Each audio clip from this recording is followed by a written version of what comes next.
प्रिय छात्र छात्राओं, आज के इस लेक्चर में हम सेनापति का श्लेष वर्णन शीर्षक से लिए गए पदों का पदसार पढ़ेंगे। तो लीजिए, आज हम अपने लेक्चर की शुरुआत करते हैं श्लेष वर्णन शीर्षक में निहित पदों के सार से। आज के इस लेक्चर में मैंने श्लेष वर्णन के 10 पदों को लिया है। तो इन पदों की भाषा ब्रज है। श्लेष का अर्थ होता है चिपकना, अर्थात एक से अधिक अर्थ चिपके होना, यानी कि एक पद में दो अर्थ चिपके हुए आपको मिलते हैं। परीक्षा संदर्भ में आपको दोनों ही अर्थ को स्पष्टतः लिखना है, तभी आपको पूरे नंबर मिलने की संभावना बन पाएगी। संकलित शीर्षक से 10 पदों का सरस वर्णन सार प्रस्तुत है। कवि सेनापति ने प्रथम तरंग का नाम श्लेष तरंग रखा है। इसमें श्लेष अलंकार के चमत्कारपूर्ण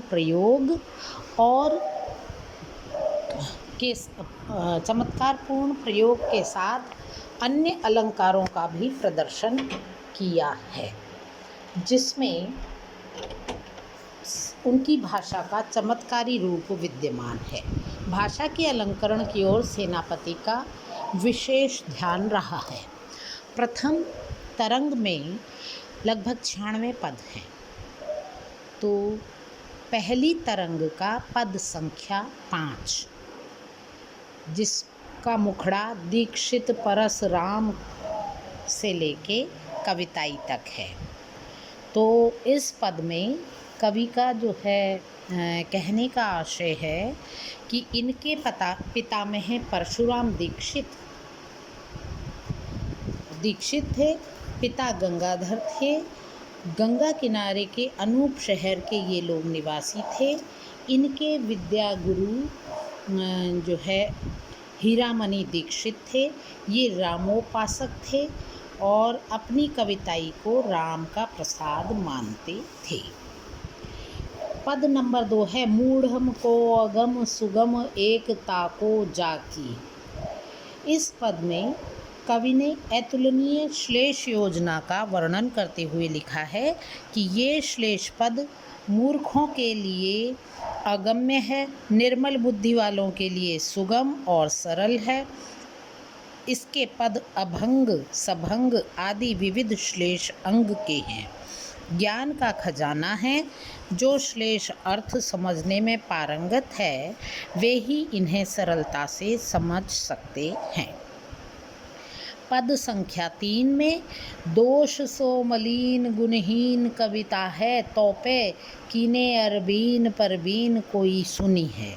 इस पद में कवि सेनापति द्वारा श्री राम और श्लेष वर्णन के पदों को चुनकर गाने का कारण समाया हुआ है। अब है पद संख्या 4। सारंग धुनि सुनावे धन बरसावे मोर मन हर्षावे अति अभिराम है। इस पद में घनश्याम शब्द के दोनों अर्थों का श्लेषमय वर्णन निहित है। पद संख्या 5।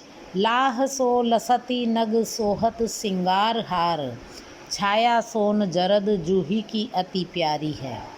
तो इसमें जो है वसंत और नायिका की दोनों की सुंदरता का अभिराम वर्णन प्रस्तुत किया गया है। सुंदर स्त्री और वन की शोभा दोनों का श्लेषपरक वर्णन है।